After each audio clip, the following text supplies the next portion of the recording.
ओम नमः शिवाय। शिव पुराण के इस कथा श्रवण के प्रकरण में आप सभी शिव भक्तों का हार्दिक स्वागत है और आप सभी को सादर प्रणाम है। भगवान भोलेनाथ की कृपा सभी के ऊपर बनी रहे। आज हम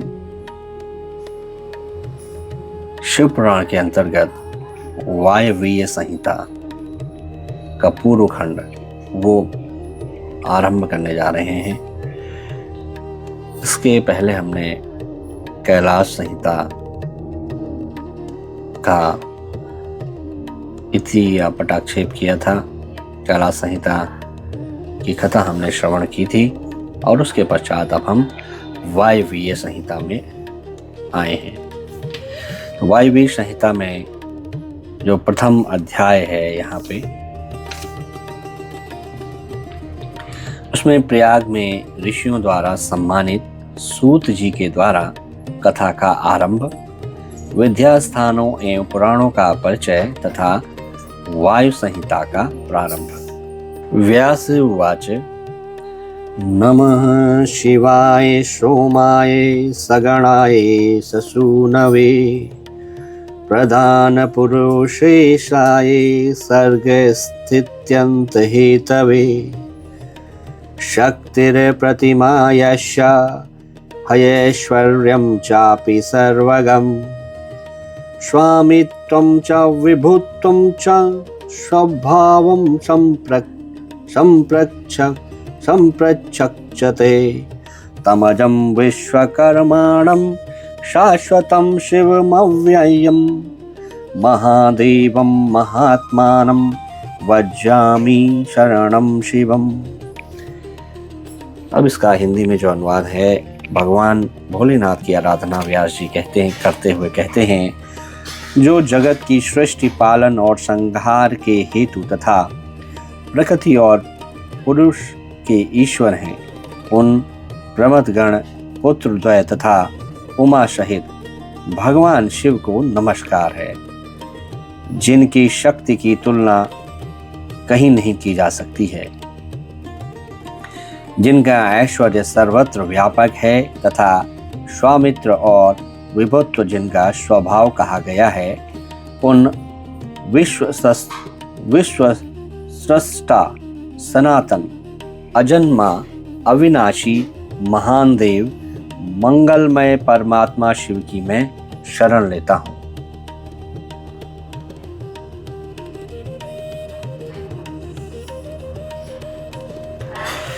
जो धर्म का क्षेत्र और महान तीर्थ है, जहाँ गंगा और यमुना का संगम हुआ है, तथा जो ब्रह्मलोक का मार्ग है, उस प्रयाग में शुद्ध हृदय वाले सत्यव्रत परायण महातेजस्वी एवं महाभाग मुनियों ने एक महान यज्ञ का आयोजन किया।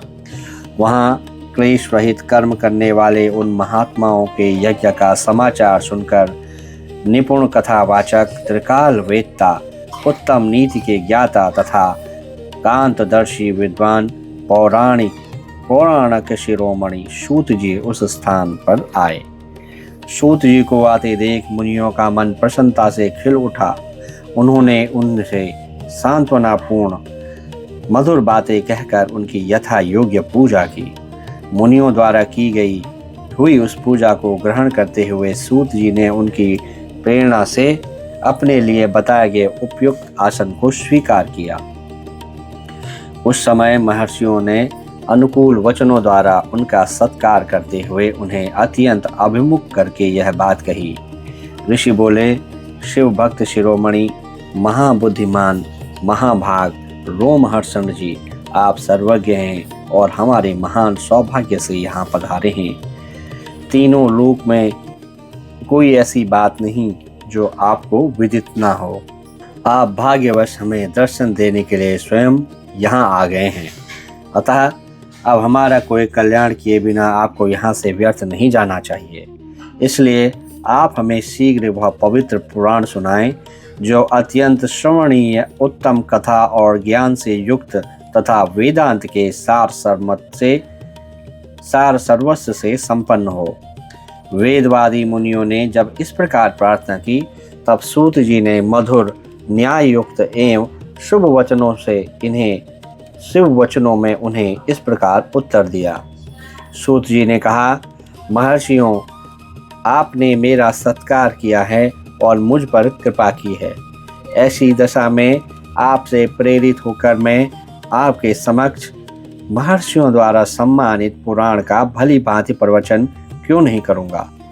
अब मैं महादेव जी, देवी पार्वती, कुमार स्कंद, गणेश जी, नंदी तथा सत्यवती कुमार साक्षात भगवान व्यास को प्रणाम करके उस परम पवित्र वेद तुल्य पुराण की कथा कहूँगा, जो शिव तत्व के ज्ञान का सागर है और भोग और मोक्ष रूपी फल देने वाला साक्षात साधन है। विद्या के संपूर्ण स्थानों का, पुराणों की संख्या का और उनकी उत्पत्ति का विवरण दे रहा हूँ। आप लोग मुझसे इस विषय को ध्यानपूर्वक सुने। 6 वेदांग, 4 वेद, मीमांसा, विस्तृत न्याय शास्त्र, पुराण और धर्मशास्त्र, ये 14 विद्याएं हैं। इनके साथ आयुर्वेद, धनुर्वेद, गंधर्व वेद और उत्तम अर्थशास्त्र को भी गिन लिया जाए तो ये विद्याएं 18 हो जाती हैं। इन 18 विद्याओं के मार्ग एक दूसरे से भिन्न हैं। इन सब के निर्माता त्रिकालदर्शी विद्वान साक्षात भगवान शूलपाणि शिव हैं, ऐसा श्रुति का कथन है। संपूर्ण जगत के स्वामी उन भगवान शिव को जब संसार की समस्त सृष्टि करने की इच्छा हुई तब उन्होंने सबसे पहले अपने सनातन पुत्र साक्षात ब्रह्मा जी को उत्पन्न किया और अपने उन प्रथम पुत्र विश्वयोनि ब्रह्मा को परमेश्वर शिव ने जगत की सृष्टि का ज्ञान प्राप्त करने के लिए पहले ये सब विद्याएं दी। उसके बाद उन्हें पालन करने के लिए भगवान श्री हरि को नियुक्त किया और उन्हें जगत की रक्षा करने के लिए शक्ति प्रदान की। वे भगवान विष्णु ब्रह्मा जी के भी पालक हैं। ब्रह्मा जी विद्या प्राप्त करके जब प्रजा की सृष्टि के विस्तार कार्य में लगे तब उन्होंने संपूर्ण शास्त्रों में पहले पुराण को ही स्मरण किया और उन्हीं को वे प्रकाश में लाए। पुराणों के प्रकट होने के अनंतर उनके 4 मुखों से 4 वेदों का प्रादुर्भाव हुआ। फिर उन्हीं के मुख से संपूर्ण शास्त्रों की प्रवृत्ति हुई। द्वापर में भगवान श्री हरि सत्यवती के गर्भ से उसी तरह प्रकट हुए जैसे अरण्य से आग प्रकट होती है। उस समय उनका नाम श्री कृष्ण द्वैपायन हुआ। मुनिवर श्री कृष्ण द्वैपायन ने वेदों को संक्षिप्त करके उन्हें 4 भागों में विभक्त किया।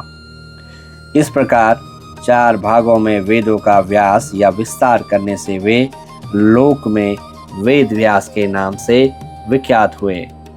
इसी तरह उन्होंने पुराणों को संक्षिप्त करके 4 लाख श्लोकों में सीमित किया। आज भी देवलोक में पुराणों का विस्तार 100 कोटि श्लोकों में है। जो द्विज 6 अंगों और उपनिषदों सहित 4 वेदों को जानता है किंतु पुराणों को नहीं जानता, वह श्रेष्ठ विद्वान नहीं हो सकता। इतिहास और पुराणों से वेद की व्याख्या करें जिसका ज्ञान बहुत कम है, अर्थात जो पौराणिक ज्ञान से शून्य है। ऐसे पुरुष से वेद यह सोचकर डरता है कि यह मुझ पर प्रहार कर बैठेगा। सर्ग, प्रतिसर्ग, वंश, मनवंतर और वंशानुचरित वे पुराण के 5 लक्षण हैं। छोटे और बड़े के भेद से 18 पुराण बताए गए हैं। उनके नाम क्रमशः हैं।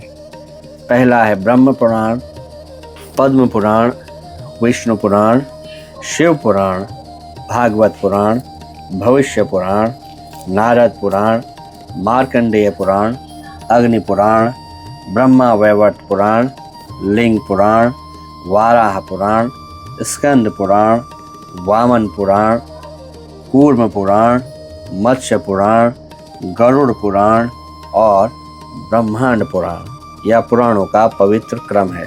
इसमें शिव पुराण चौथा है, जो भगवान शिव से संबंध रखता है और सब मनोरथों का साधक है। इस ग्रंथ की श्लोक संख्या 1,00,000 है और वह 12 संहिताओं में विभक्त है। इसका निर्माण साक्षात भगवान शिव ने ही किया है तथा इससे धर्म प्रतिष्ठित है। वेद व्यास ने इस 1,00,000 श्लोक वाले शिव पुराण को संक्षिप्त करके 24,000 श्लोकों का कर दिया। इसमें 7 संहिताएं हैं। पहली विश्वेश्वर संहिता, दूसरी रुद्र संहिता, तीसरी शतरुद्र संहिता, चौथी कोटि रुद्र संहिता, 5वीं उमा संहिता, 6वीं कैलाश संहिता और 7वीं वायव्य संहिता है। इस प्रकार इसमें 7 ही संहिताएं हैं। विश्वेश्वर संहिता में 2000, रुद्र संहिता में 10,500, शतरुद्र संहिता में 2,180, कोटि रुद्र संहिता में 2,240, उमा संहिता में 1,840, कैलाश संहिता में 1,240 और वायव्य संहिता में 4,000 श्लोक हैं। इस परम पवित्र शिव पुराण को आप लोगों ने सुन लिया। केवल 4,000 श्लोकों की वायव्य संहिता रह गई है, जो 2 भागों से युक्त है। उसका वर्णन मैं करूँगा। जो वेदों का विद्वान ना हो, उससे इस उत्तम शास्त्र का वर्णन नहीं करना चाहिए। जो पुराणों को न जानता हो और जिसकी पुराण पर श्रद्धा ना हो, उससे भी इसकी कथा का वर्णन नहीं करना चाहिए।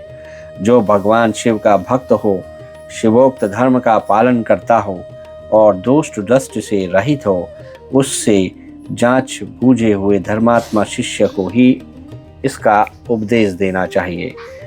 जिनकी कृपा से मुझको पुराण संहिता का ज्ञान है, उन अमित तेजस्वी भगवान व्यास को नमस्कार है। ऋषियों का ब्रह्मा जी के पास जाना और उनकी स्तुति करके उनसे परम पुरुष के विषय में प्रश्न करना और ब्रह्मा जी का आनंदमग्न हो रुद्र कहकर उत्तर देना। तो ये इस प्रकार अब हम दूसरे अध्याय में जाएंगे, क्योंकि प्रथम अध्याय समाप्त हो चुका है और दूसरा अध्याय ये है जहाँ से सूत जी कहते हैं, महर्षियों, पहले अनेक कल्पों के बारंबार बीतने पर सुदीर्घ काल के पश्चात जब यह वर्तमान कल्प उपस्थित हुआ और सृष्टि का कार्य आरंभ हुआ, जब जीविका का साधन कर्म, कृषि, गौरक्षा और वाणिज्य की प्रतिष्ठा हुई तथा प्रजावर्ग के लोग सजग एवं सचेत हो गए, तब 6 कुलों में उत्पन्न हुए महर्षियों ने परस्पर बहस छिड़ गई, यह परम ब्रह्म है या नहीं। इस प्रकार उनमें महान विवाद होने लगा, किंतु परम तत्व का निरूपण अत्यंत कठिन होने के कारण उस समय वहाँ कुछ निश्चय न हो सका। तब वे सब लोग जगत सृष्टा अविनाशी ब्रह्मा जी का दर्शन करने के लिए उस स्थान पर गए जहाँ देवताओं और असुरों के मुख से अपनी स्तुति सुनते हुए भगवान ब्रह्मा विराजमान थे। देवताओं और दानवों से भरे हुए सुंदर रमणीय मेरु शिखर पर, जहाँ सिद्ध और चारण परस्पर बातचीत करते हैं, यक्ष और गंधर्व सदा रहते हैं, विहंगों के समुदाय कलरव करते हैं, मणि और मूंगे जिसकी शोभा बढ़ाते हैं तथा निकुंज, कंदराएं, छोटी गुफाएं और अनेकानेक निर्झर जिसे सुशोभित करते हैं। एक ब्रह्मावन नाम से प्रसिद्ध वन है, उसमें नाना प्रकार के वन्य पशु भरे हुए हैं। उसकी लंबाई 100 योजन और चौड़ाई 10 योजन की है। उसके भीतर एक रमणीय सरोवर है जो सुस्वादु निर्मल जल से भरा रहता है। वहाँ के रमणीय पुष्पित वृक्षों पर मत वाले भौरे छाए रहते हैं। उस वन में एक मनोहर एवं विशाल नगर है जो प्रातः काल के सूर्य की भांति प्रकाशित होता रहता है। वहाँ दुर्धर्ष